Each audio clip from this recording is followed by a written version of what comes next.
Thomas Koch for our weekly City Hall updates. How are you this morning, Mayor? I'm doing fine, Joe. A little chilly, but doing fine. Sun is shining. Yes, and it is now March. We turn the calendars to a new month. Yes, indeed. March is it's an interesting month. It's not one. It's probably I think it's the worst month of the year. It's usually damp and cold. Sometimes snow, mostly rain. Nothing's blooming yet. It's dirty. I don't know. Just my opinion. Okay. On that happy note, it's the start of a meteorological spring, so there's something to look forward to. All right, that's true. Days are getting longer. Yep. So there are some bright spots for sure. Absolutely. And now schools are back in session without face masks. How did that go yesterday? The kids are very happy. I heard that from a number of teachers and principals. The kids are very happy. They did what they were supposed to do, but I think we forget the struggle they had with those. And they're elated to have them off. And I'm sure some parents as well.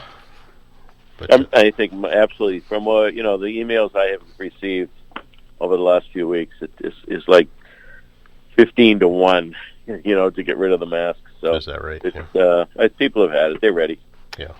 We, of course, the health commissioner will keep an eye on all the metrics going forward, just in case. But we're hoping that we're turning a corner here. Absolutely. Please God. Can we talk a little bit, Mayor, about the report by the Civil Service Commission about the police officer hiring process? Sure. Well, it's a little complicated, but let me give you a shot, Joe. Okay. A candidate was bypassed during the process, and by the way, this happens all the time. There's a tremendous background check and interviews that are held on candidates, and just because somebody scores well doesn't mean they're a great candidate.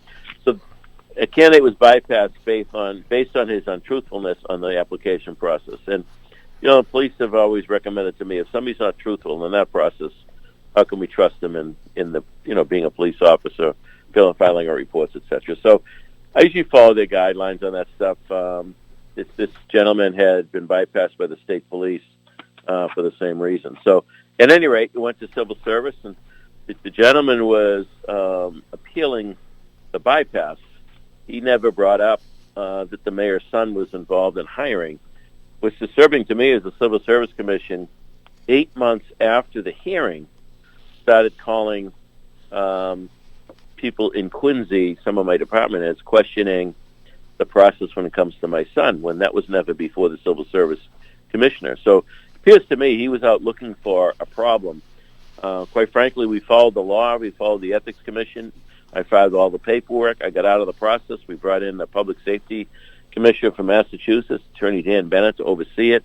A number of items in that report are not factual, including the guy's mark. They had the guy listed as an 86 in their report. The kid got a 96. I mean, so there's a number of errors in what they did, but it troubles me that Chairman Bowman seems to have an issue with Quincy. I think he got into an area where he didn't need to get into.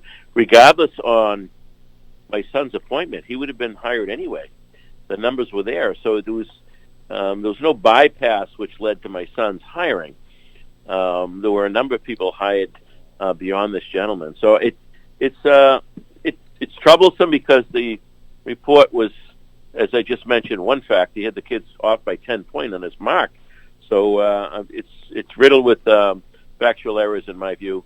I stand by what Dan Bennett had done. He's an honorable guy. He's got great integrity, and he handled the process. And I feel a little bit bad for my kid. He did all the right stuff. I mean, it's got nothing to do with him in a sense, But anyway, it is what it is, and we'll be responding to Mr. Bowman with some of his suggested allegations, I guess is the way I'll put it, and try to straighten that away. As I understand it, the commission ordered the city to put this candidate back at the top of the list in the next process. Well, ironically, he's already being interviewed because we're in the process of looking at the next batch of candidates, and he's in the mix again. Because even when you bypass somebody, they go in the next. They stay on the list and go in the mix again. So he's already being interviewed again. So we didn't need Mr. Bowman for that. Okay.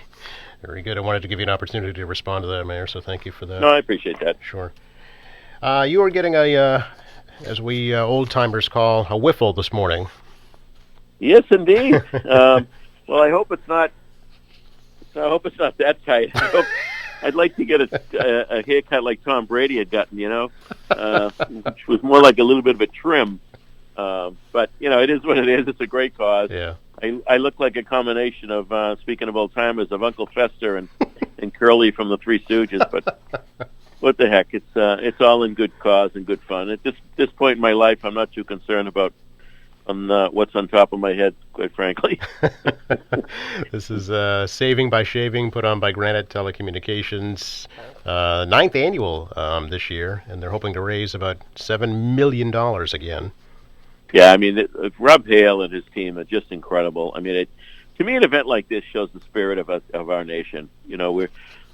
People are innovative, people are successful, but people are very charitable. And his team down there fully supports him in this. He's given well over $100 million to the hospitals in Boston on cancer research, and it's just remarkable. I mean, so he has shared his wealth in a way to help others, which is awesome.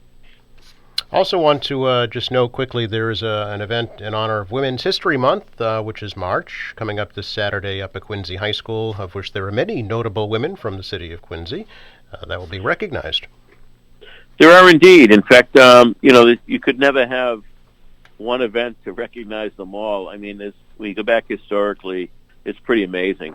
But it's a great thing. It's history, Women's History Month, so obviously thinking of the First Ladies as well as a number of people who have served our city in so many different ways. So, yeah, I believe it's getting great response. I'm going to have big numbers at the event, which is awesome. Yeah, it's a free event this Saturday, 2 to 4, the Adams Lecture Hall at Quincy High, which is a gorgeous venue, by the way. I believe they might be moving it because they've had such robust feedback, so it might be going to the auditorium, but stay tuned on that, Joe. Okay, which is an equally nice venue. Yeah, and it's a good problem to have. Exactly, yeah. Good to talk to you, Mayor, and good luck with your shave off. Thanks so much. Take care, Joe. Bye-bye.